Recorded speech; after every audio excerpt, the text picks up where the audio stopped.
topic today, but most of you said that you have given the message to your class teachers that the communalism, that topic was not, the audio was not clear that day. Okay, so most of you have asked for a repetition of that topic, communalism. So that we have already done in the last class, but I'm repeating it for those who have not been able to hear it. And if you want any particular topic, instead of calling your class teacher, call me and just clarify it. What is the doubt? Otherwise, it is difficult that the whole chapter, the whole topic to take it again. The portion which is not clear or the audio was not clear for that time, just inform me. And I will tell you what is, I will do the clarification. Okay, so communalism is a feeling, or it is a ideology which says that the person who is having a communal mind, listen carefully, a person who is having a communal mind, his religion are inferior. So that creates a problem in politics. Why? Because India is a land of different culture, religion. If government or if our own religion chants of clash, or there is a feeling of inferiority and superiority, which create a problem for the unity and harmony of the country. Okay, so a communal mind is always having this feeling. He is a stereotype. He is prejudice means he is thinking in advance.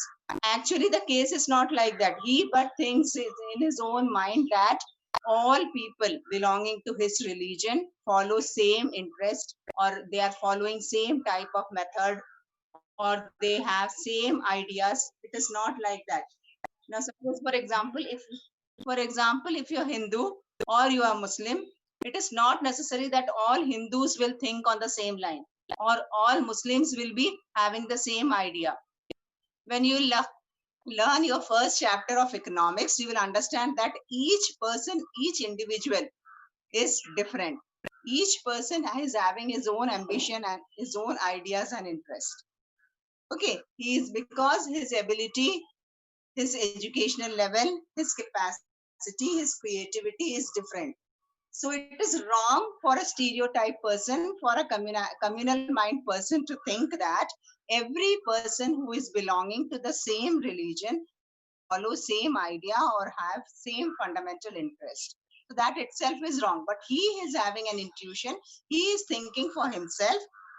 He is a stereotype of prejudice behavior that every person will think in his own life. So second thing he believes is, a person who is having a communal mind always think that his community, the people belonging to his community, will not be able to adjust with people belonging to other community. It is difficult for them to live together. Why? Because the interest of other community is different, or their religious practices are different. So it is difficult to live together in a same country. So that is the ugliest form of communalism, the extreme form of communalism, where it, for a communal mind person, it becomes difficult to live with others, and they start demanding for a separate country. And that is what happened during the partition of India. The example, you can say, take that Muhammad Ali Jinnah, he was having a feeling that he will be inferior because in India Hindus are in majority. So he was having a feeling that if Jawaharlal Nehru becomes the prime minister, then all the Muslims will be inferior, or they will start suppressing the Muslims. For that, because he was a communal mind person, he himself decided that it is difficult for the Muslims to live together with Hindus in India. So he demanded for a separate country, and that is how the partition of the country took place. And you know, it was a wrong decision taken, because today also Hindus and Muslims are living in harmony and unity in India, isn't it? So it was a wrong thing. There was no need for a partition. But because of these communal mind people, things happens and the harmony and unity of the country is disturbed. Okay. So this is what is the idea of communalism and how it hinders politics. You have seen. Now you see the screen. This is the features of communalism. So according to this, the first feature, communalism is a situation where one community, this I have told you, where one community tries to promote its own interest at the cost of others. So every time they want to be considered as superior, their interest should be listened by the government, or it should be approved by the government. It may be on the cost of other religion. They are not bothered about that. Okay, second one is ultimate result is the ultimate result of this is the division of the country. Okay, when things go very much, the things go beyond the hands of the government, the only option left is they have to separate the two religion, and that is the most difficult time for any country, any government, isn't it? So if the country is going on to be divided, like for example in India, so many religious people are living. If the country is divided on the basis of the religion, there will be nothing you can call India, isn't it? It will be divided into parts. It is not possible. Next is the followers of a particular religion must belong to one community. This I have told you, the followers of one religion. They think that their interest, their fundamental ideas are same, and they are belonging to one community. It is not according to communal mind person. Community or religion is the base of nationalism, base of the country. It is wrong, isn't it? People are the base of any country. People are the idea, or people are the foundation behind the nationalism of the country.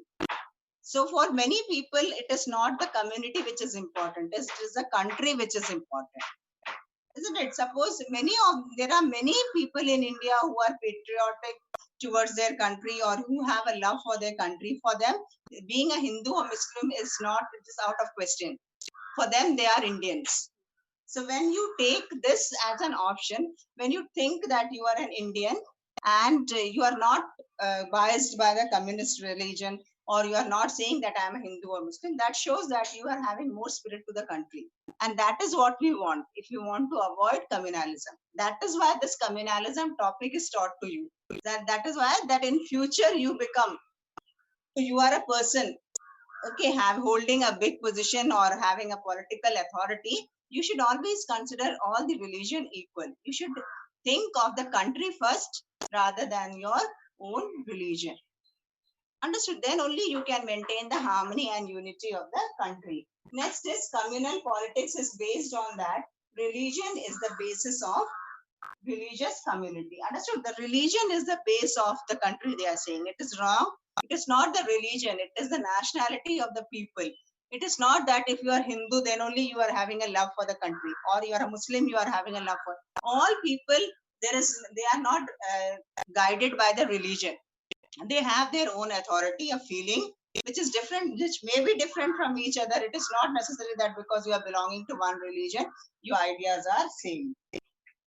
Then the problem becomes acute. That is very much serious when one religion try to show the superiority over other religion.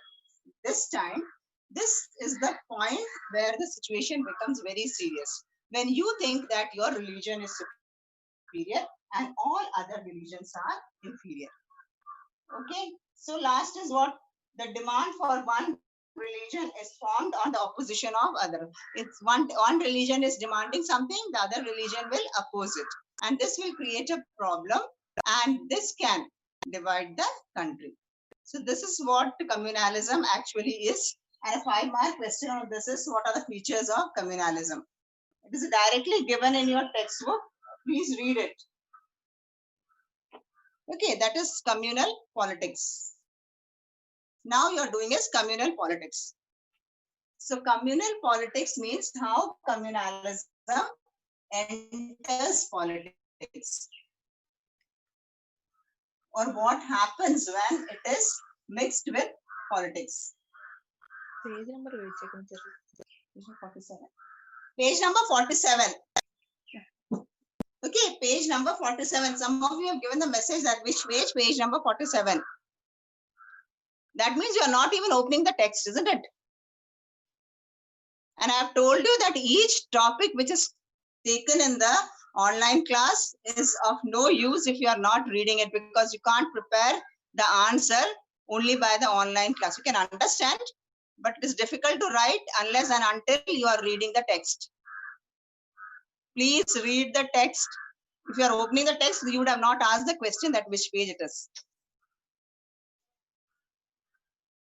Okay, so communalism. Now, communal politics means when communalism enters politics. So, what happens, or how the that means how the political leaders during the time of election, how they mix communalism or politics, how they ask vote in the name of politics, how they use communal people as vote bank. Understood? That is the thing. First one, a communal mind person always think that his community is superior. Okay, he is having a superior feeling. Everybody is inferior to him. Second one is, you have seen many leaders, they are using religious symbols. They are calling religious leaders in the party meeting, during the election manifesto, during the election campaign. Okay, and the benefit of that is, for example, a election meeting is going on, and in that election meeting, a priest of the temple is coming to inaugurate the meeting. So what will happen? And the leader, the political leader, or the candidate who is standing for election in that electoral constituency. These all words are clear to you. You have studied in 9th standard. Electoral constituency, the area where the election has to be held, the candidate, the election campaign, everything. So when that priest is coming and he is showing the friendship with the political leader, what happened? The people who are attending the meeting, they will think that he is having a close relation with this priest. And the people who are following this priest, or who are belonging to that religion, that means the people who are Hindus, and they start having a feeling that when this political leader will be elected and he becomes MLA or MP, what will happen? The benefit will be directly given to that community, directly given to the Hindus. Or if a father of the church comes, then the Christian people will believe that if this party is winning or this leader is coming in power, what will happen? They will get the benefit of this situation. So like that, they use political leaders during election campaign. This is how religion or communalism is entering politics. Understand? This is a wrong thing. According to the constitution, you have studied the preamblum of the constitution, and next topic is that secularism. In India, no religion is given any importance, or in India, there is no official religion. Understood? So doing this is a wrong thing on the part of the political leaders. Next is, they are using religious symbols. Sometimes they may use the color of the flag in the same religious color. Okay, like Muslim League is a party which is using the green color, or these type of thing is identification that how religion is entering politics. Then third one is communal mind person. If I am having a communal mind, for example, okay, I will always think that my religion is superior and everything should be according to my religion's will. Every religion, all religions should be under my control, and I am the superior, and everybody should be inferior to me. Okay, now suppose I am a communal mind person and my religion is in majority in India. For example, in India, who are in majority? The Hindus. Okay, if I am a communal mind person and I am a Hindu, what I will think is everybody should be under me and I should have the feeling of majoritarianism. As the example of Sri Lanka you have studied, Sinhelas were having the feeling of majoritarianism, and they thought that everything should be under their control. For example, if now I am a person who is having a communal mind and I am in minority, that means I am a Muslim. So what will happen? I will always think that it is difficult to live in a country where there is a feeling of majoritarianism. And I will always demand for a separate political unit. Understood? This is a thing which a communal mind person is doing. Okay, and the last stage is the ugliest form of communalism. That is, the country is divided, and the example is in front of you, the partition of India and Pakistan. This is what we have studied in communalism. Communalism is important in the question point of view. 5-mark question from communalism is a definite question. Most of the time it has came in the board exam. Read it. Any difficulty you have, you ask me or you WhatsApp in my number rather than calling to the class teacher, because they will not understand where the topic or which topic is you're not clear with. Clear? Okay, this is what we have done last class, and now I hope that most of you are listening it or the audio is clear. If any problem, you ask. So now we'll start with today's topic. Okay, we'll start with today's topic, and that is, you have already studied in your 9th standard constitutional design, that chapter.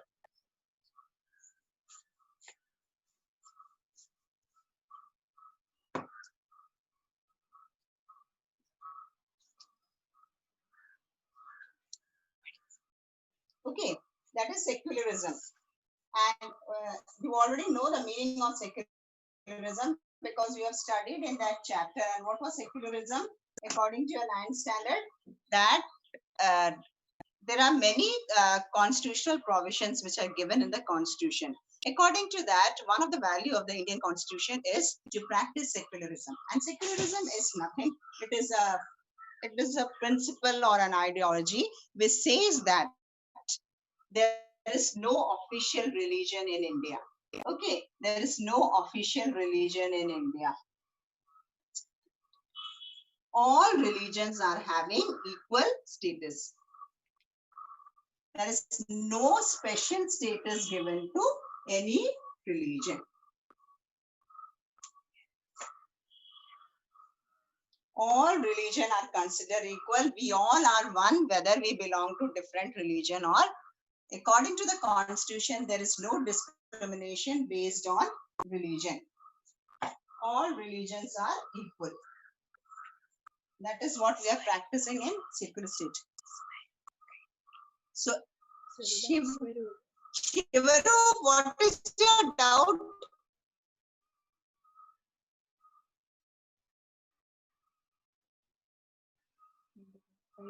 Shivaru, what is your doubt?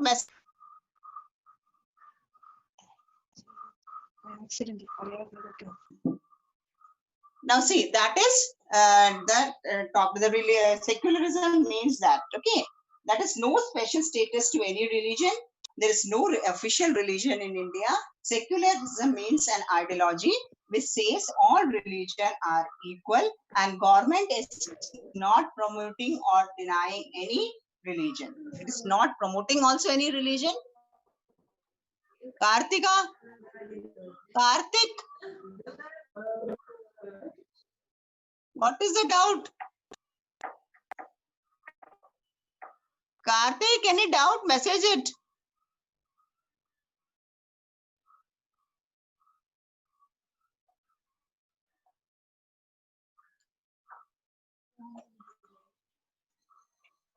Listen, Mohammed Bilal, any doubt? You message it. What is the doubt?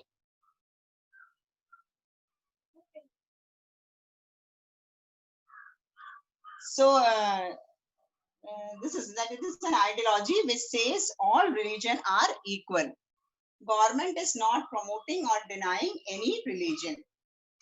So this secularism is imbibed or it is taken as a value in the Indian constitution to solve the problem of communalism. Understood? To solve the problem of communalism, this has been this has been entered in the Indian constitution. Why? Because in India, different type of people are living, different religious people are living. So it may have been difficult for the makers of the Indian constitution to handle such. They were knowing that in India in future this will create a big problem. That is why they have given a provision of this in the constitution. Okay, it is a main value which is binding which is the foundation of the Indian unity or the Indian nationality, isn't it? So without secularism, it can only solve the problem of communalism. So communalism is a problem for the Indian nation, and that problem is can be only solved by the feeling of secularism. Understood? So this is the thing. The secularism is this. This is a 1 mark question. What do you mean by secularism? Understood? So secularism is a ideology where the government is giving no status, no important status to any religion. No religion is considered as official religion in India. And next thing is the government is not promoting or denying any religion. Clear? That is in your book. It is given in page number on page number 48, 48 and 49. It is already given in point. 4 points are saying that, which are telling you what are the provisions of secularism. A very important 5-mark question it is again.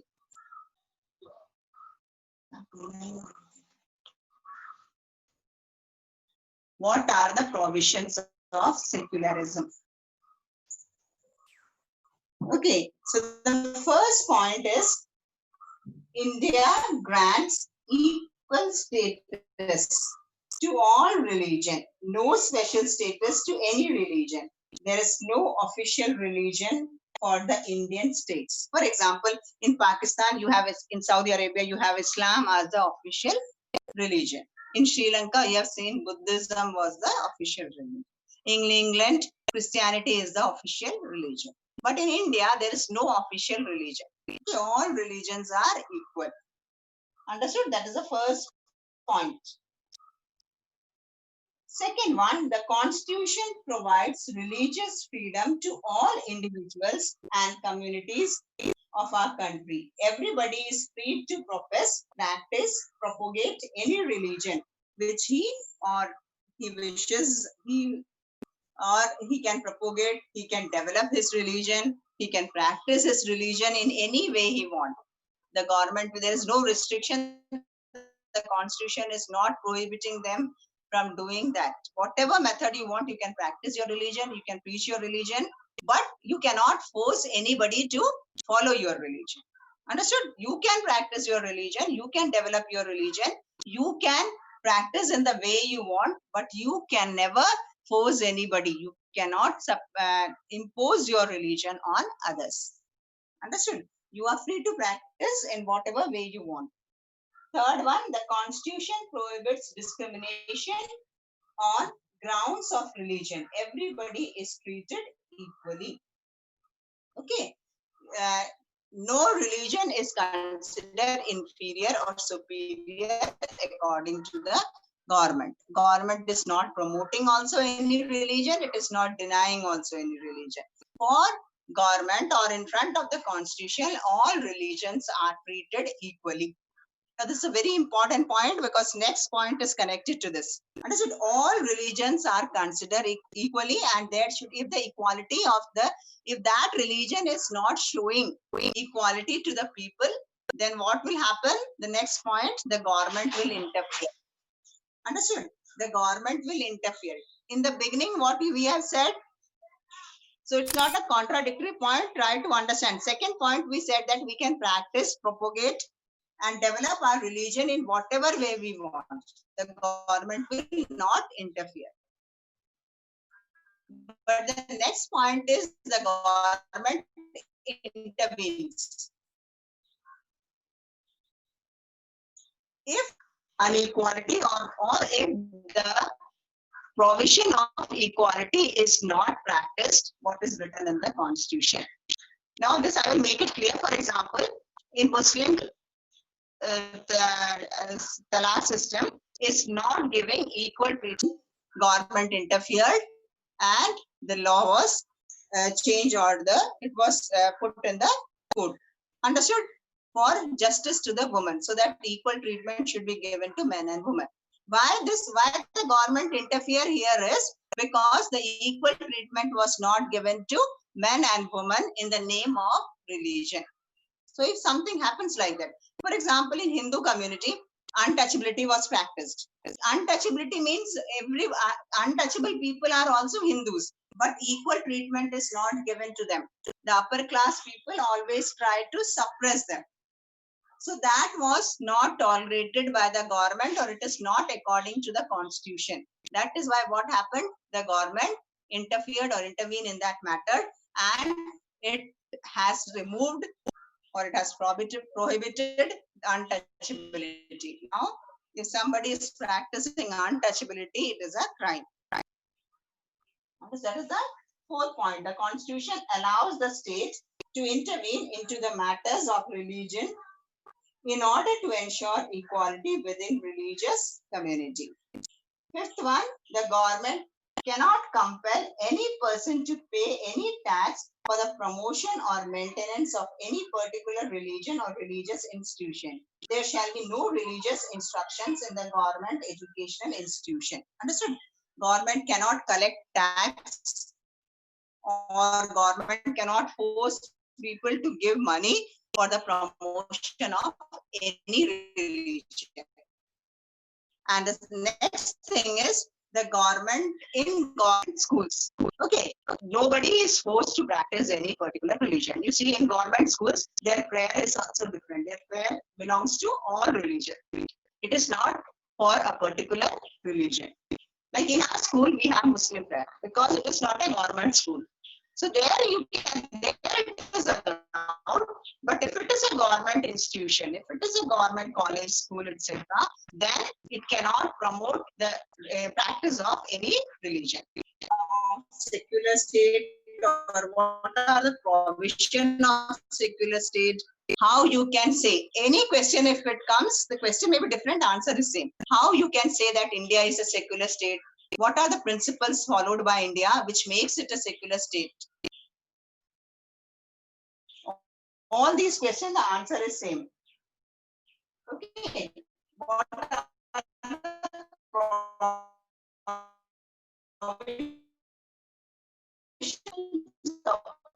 constitution which says that India is a secular state?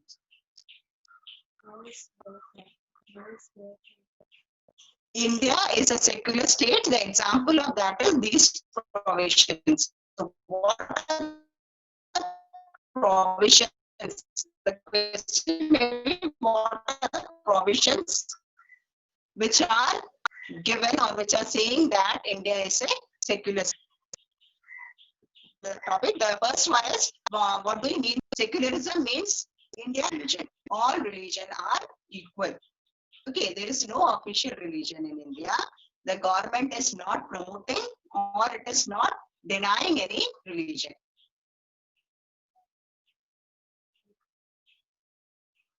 Okay, secularism means there is no official religion. Government is not giving special status to any religion. All religions are equal. Understood? Government is not promoting any religion, nor it is denying any religion. This is known as secularism. This much you have to write. In 9th standard, you have only written that secularism is treating all religion equal, or there is no official religion. When you are writing the answer in 10th standard, make it clear all this point should be there. It is an ideology. It is an ideology which says that all religion are equal. There is no official religion. Government is not giving special status to any religion.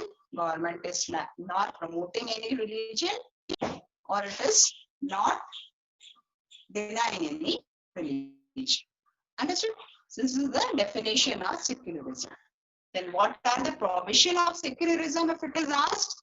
Then the first one is all religion are considered equal by the constitution.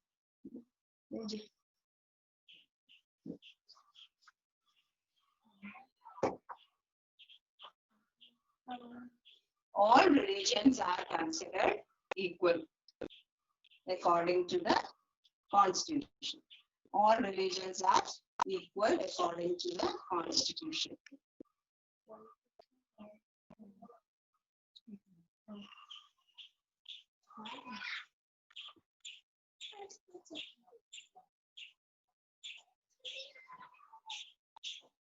there is no need to make any notebook or anything because everything is in the text. Make it a point to write the question in the text and mark it. Okay, if anything which is not in the text, you can make a note, or you can write it in the notebook or a note. That is, all these things, everything what I am saying, there is no need to write it. Only some points, which is some topics which are not clearly written or you can't understand that in the text, you can write it. Otherwise, everything is clearly given in the text. These points are also given on page number 48. So all religions are considered equal according to the constitution, and no special treatment is given to any religion. Second one is the constitution provides religious freedom. That is, you are free to practice you have a religious freedom in India. You can practice your religion, you can promote, you can propagate your religion in any way you want, but you cannot force anybody to join your religion, or you cannot enforce anybody to follow your religion. Okay.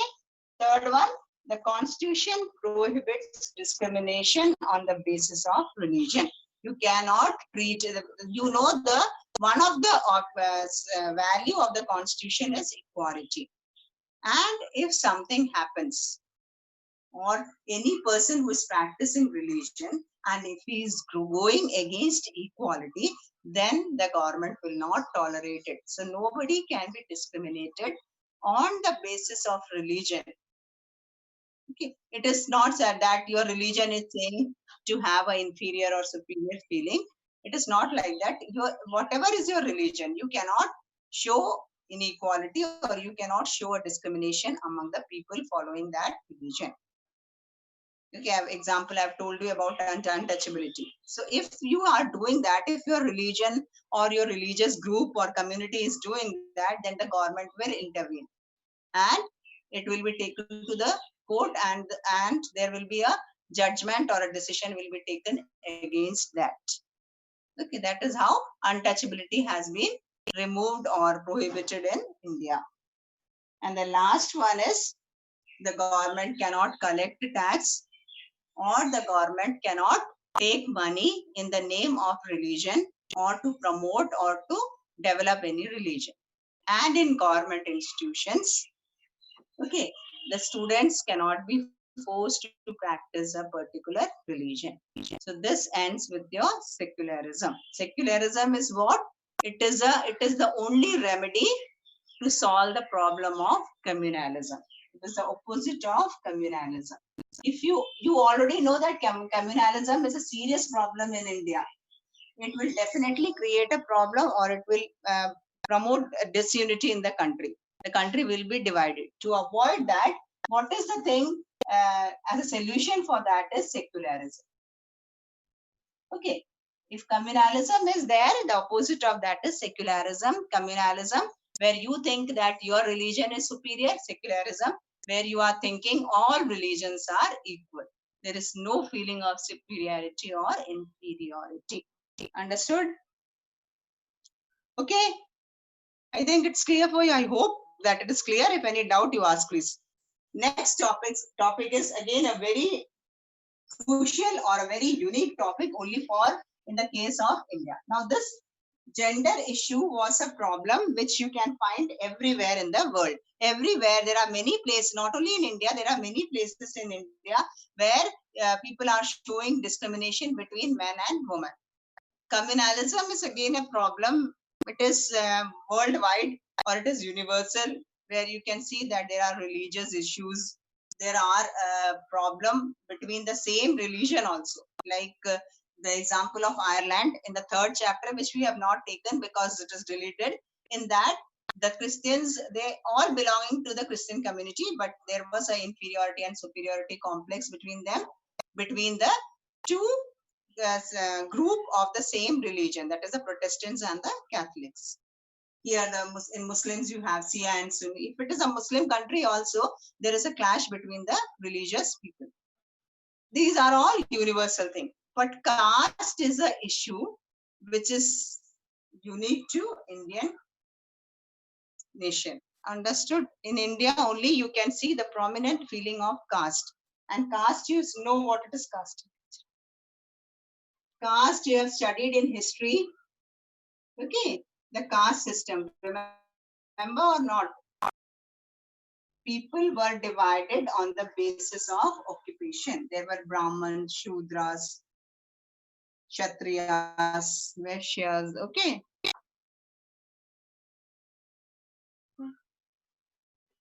This is the caste system which was prevailing in India from long back during the time of history. So caste means it was not a serious thing during that time. Why? Because it was divided on the basis of the occupation you are doing. Okay, it is special thing, or caste inequality is especially a prominent thing which you can see in the Indian context. So it is passing down the occupation. The caste system become extreme when the hereditary occupation of division comes. Okay, now caste system, when you are practicing this according to the occupation, it is not a problem. You are doing a particular, like those people who were doing rituals in the temple, they were considered as Brahmins. Those people who were going for fight or going for a war, they were known as Kshatriyas. Those people who were doing business were known as Vaishyas. Those people who were doing other works like cleaning and all, they are known as Shudras. So their caste was divided according to the work, caste, lower caste or upper class, nothing like that. Understood? All they were divided according to the caste they were doing, according to the work or occupation they were doing. But later on, what happened is people who were doing cleaning work and other work, they were considered as low caste people, or they were considered as people who are doing lower jobs. There is no work is big or no work is small. All works are equal. The only thing is whatever work you are doing, you should be perfect in that. That is the only thing. But people, they have molded in such a way, the society, they have changed it such a way that those people who are doing the cleaning activity, those people who are doing the sweeping, sweepers, etc., were considered as low caste people. And this created a problem. And the problem become extreme. Now it was on the occupational basis, no problem. People were doing work on the basis of, people were divided into different castes on the work according to the work they are doing. Now, this became extreme. This became serious when it was linked with hereditary. Okay, now hereditary means what? If your father is doing the work of the sweeper, you are also supposed to do the work of the sweeper. If your father is going for fight with the king, you should also go. If your father is working as a priest so you should also do the same thing. So that intuition has created that thing, that feeling in the society has created a problem, and this situation become extreme. Now, the person who is born in a family of a tailor, and if he is not willing to do the work of his father, he is educated, he want to go for IAS, he want to become a doctor, he was not allowed. Okay, he has to carry on the work which his parents, he has to carry on the work which his parents were doing. And that was the extreme stage of casteism. This created a problem. And what happened is, the caste system, in the caste system, there started an exclusion or discrimination between people. So the people were now divided into lower caste and upper caste. This has created a problem. Today, after that also you have forward class, backward class, isn't it? So that caste system, dividing people into lower and upper caste, has created a big problem. Otherwise, caste system was not a problem. But what happened is, when society started believing that some of the people are doing lower jobs, or the category of job which they were doing was low, so the society was divided into lower caste and upper caste, and this created a problem. Now, what has happened? These lower caste people, try to understand, these lower caste people, they were excluded from the society. Okay, they were given no benefit. they were not allowed to education facility. Like you have seen, you have take the example of your Ambedkar. How difficult for him it was to get educated, isn't it? So like that. So what happened? No, Ambedkar is a rare example. Nobody from that community, or very less amount of people from that community, they went for the system of education. Okay, they denied education. They were not willing to go for schools because why to take so much trouble? So what happened is they were denied of education. When they did not had education, their economic status become very low. They were now, even though they were doing work, their condition became very bad. They don't have enough money. They started becoming poorer and poorer. Okay, and this discrimination continued. Now a situation came after that. What there should be an upliftment for the people who are belonging to the lower caste.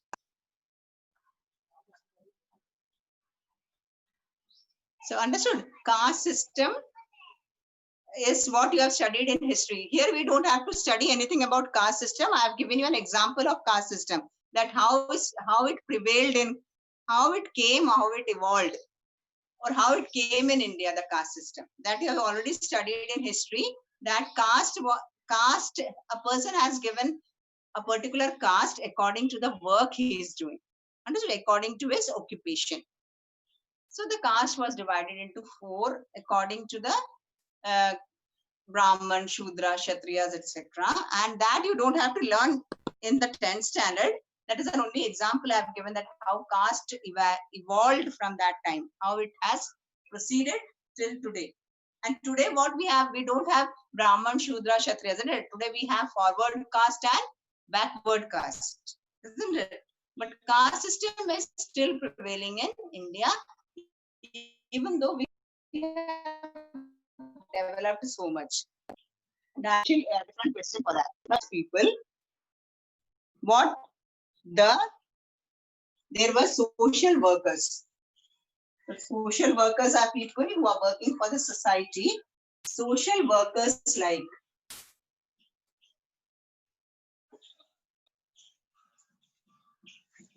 like Ambedkar. Okay. Mahatma Gandhi. Okay. Ramaswamy Naicker. All things are given in your book. Don't worry about that. Ramaswamy Naicker. All these persons. It's a 1-mark question. Who are the social workers who fought against caste system? Okay. Who were the social workers who fought against caste system? So remember at least 2 names. Okay, Jyotiba Phule was there. So these are the people, social workers, who worked or who tried to remove caste system from India. Okay, this was the social reformers. And so what happened now because of social development? What is the second? The first one, the question for this is how caste system, okay, how caste system is declining. Or now you cannot see, you are not asking a person who is sitting next to you that you belong to which caste. Understood? Now the caste system is not prevailing or not so prominent in India. So how it has declined, how we have solved this problem, or how we try to reduce this problem of caste system. The first one is because of the hard work of the social reformers who worked for the removal of the caste system. Second one is urbanization. Okay, second one is urbanization. Now, what is urbanization? You know, isn't it? Urbanization means city life. So when cities developed, people were not doing work according to their hereditary. Whatever work they are coming, people are migrating from village area to city and whatever work they are getting or the work according to their education, they start doing it. Today, even a priest son or a Brahman son is working as a political leader or working as a MLA, MP, or he is working as a IS, doctor, engineer, anything. So it is not that his father was a priest, he is also, or a sweeper's son is working as a doctor, engineer. Nobody is, you are going to a doctor, you are, anyway, you are asking what is your caste. No, you are only binded or you are giving significance to his occupation, his position. So many people who are belonging to lower caste are today in a higher position, and many high class people are under them, working under them. So the situation has changed because of urbanization. Same, second one is occupation mobility. Occupational mobility.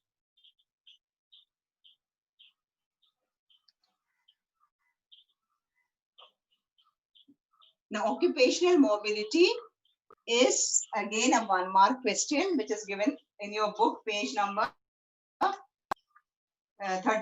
page number 51. Okay, in the glossary. So occupational mobilization means when you are shifting from your traditional occupation. Suppose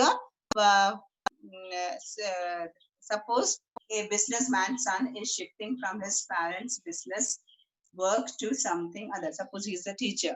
So he is not following the work which his parents were doing. So when you are shifting from your traditional, when you are shifting from your hereditary occupation to other work, it is known as occupational mobility. Clear? Occupation means work. Mobility means moving. So when you are moving from your traditional work, or when you are moving from your work which your parents were doing and you are shifted to other work, other occupation, it is occupational mobility, a 1 mark question. Okay, there are three things are given in that glossary. One is urbanization, which you already know. Second is occupational. Third one is caste hierarchy. Caste hierarchy, I have already explained that people, the caste was divided according to the basis of occupation. Or today, the caste is higher class or lower caste people. That is class hierarchy. So first was the work of the reformers. Second one is urbanization. Third one is occupational mobility. Okay. Fourth one is education. Okay. When people they become educated or when people they become literate, okay, what happens? They are not bothered about caste. You are never asking a person sitting next to you that what is your caste. You are going to a big hotel restaurant. Are you asking the person who is sitting next to you which caste he belongs to? Never. So you are sitting with a lower caste people or upper class people. It is not a matter of fact for you nowadays. But previously in history, you have studied the lower caste people were not even allowed to mix with the upper class people. So that difference, how we change from that system to this system, the reason for that is these. First one, social reformers. Second one, urbanization. Third one, occupational mobility.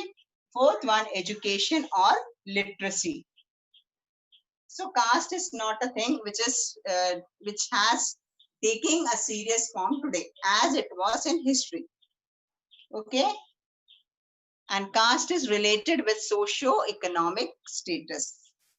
People who are belonging to the low caste are not given any education. So what happened? Their economic condition became lower and lower. And now government is giving them reservation, or government is giving them many other options to uplift them. Clear this much? So question is, what do you mean by caste system or how caste has evolved in India? Next one is, what are the steps taken to decline caste system or to reduce the effect of caste system in India? So how to reduce, how it was reduced? First, by the social reformers work. Second, because of urbanization. Third, because of occupational mobility. Fourth, because of education and literacy of the people. Clear?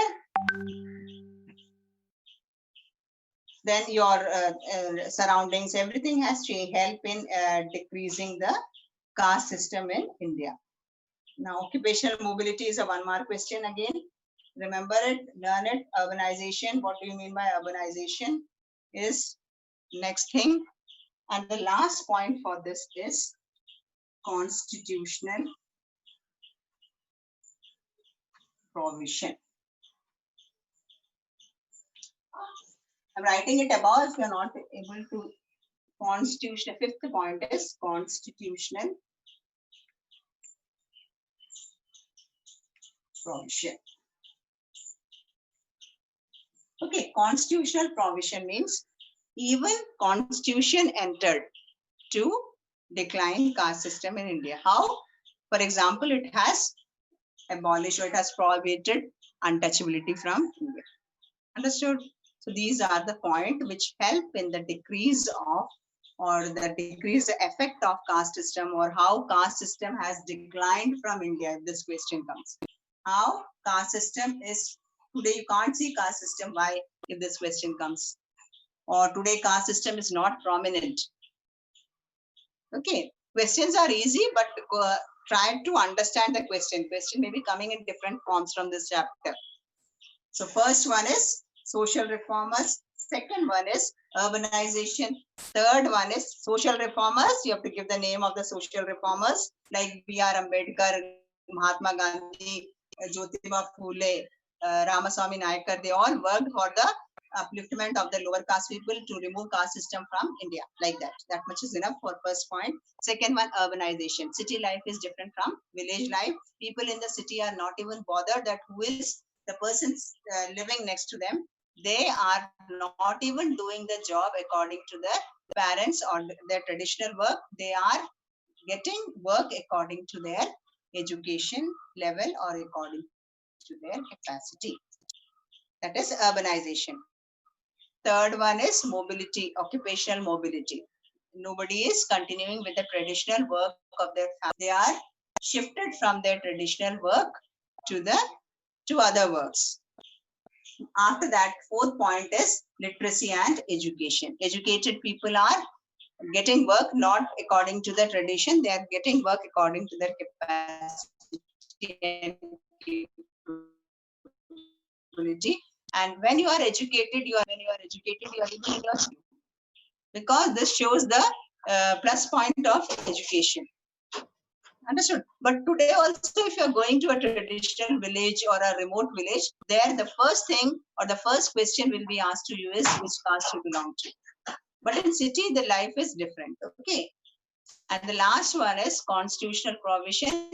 That means constitution has also interfered. Government has also interfered for the practice of, to remove the practice of caste system. The example for that is untouchability has been prohibited from India. One thing. Second one, reservation is given to the lower caste people, OBC, ST, ST reservation. These are the example that how government has tried to reduce the caste system in India. Clear? Okay. Now, the next thing is, when this caste system is prevailing in India, do you think one important question which is always coming is,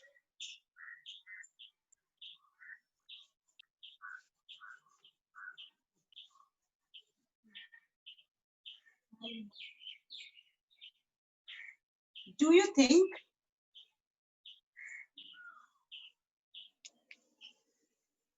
caste system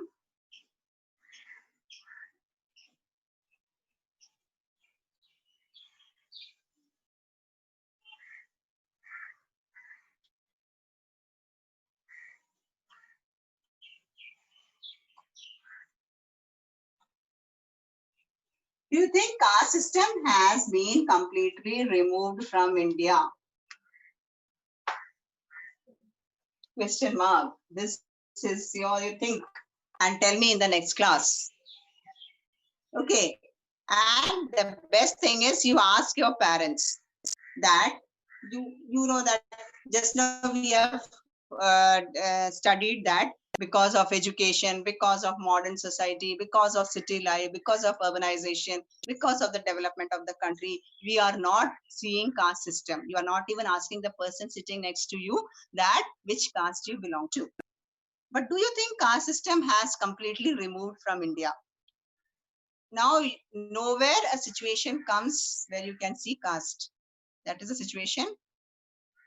For that, the best thing is you ask your parents that whether they okay, what you will ask, whether they like intercaste marriage or not. You will get the answer for this question.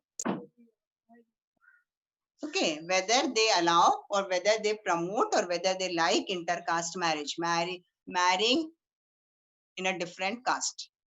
That is the best example which tells that caste system has not been removed from India.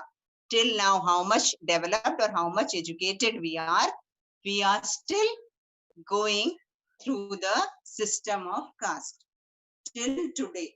That is only one point. Next, you have to find and tell. This is only an example given to I have given, and this is only the first point. Rest all the point you think and tell me in the next class. Okay, see your surrounding. You can see many answers. The intercaste marriages are not promoted now till now, even though we are developed so much, we are in a technically more sophisticated and developed stage, but till now what is the situation is parents want their children should be married in the same caste. Okay, they never allow intercaste marriages, most of them, not all of them, but that shows that till now you are linked or you are attached to the caste system. That is the first point which is given in your text also. I am not saying it. Don't say that Mrs. promoting intercaste marriage, not like that. I have not said anything. This is what your NCERT or CBSE is saying. Okay, make it clear. So see that point is already given in your book. Rest of the point you find it and tell me that caste system is still prevailing in India or not. That is in page number 51, left side, second paragraph. Page number 51, left side, second paragraph. Okay. So anything else you want to ask? Any doubt? Caste system. Now we have to add caste in politics and politics in caste. Two more topics. And our chapter ends. Okay, caste in politics and politics in caste. Two more topics we have to do, and that chapter will finish. For today, it's till here is enough, I suppose. And anything you want to ask, please. If anything is not clear, I will be sending the note for you, but anything is not clear, please tell me. Or if everything is clear, shall I end? Thank you, everybody.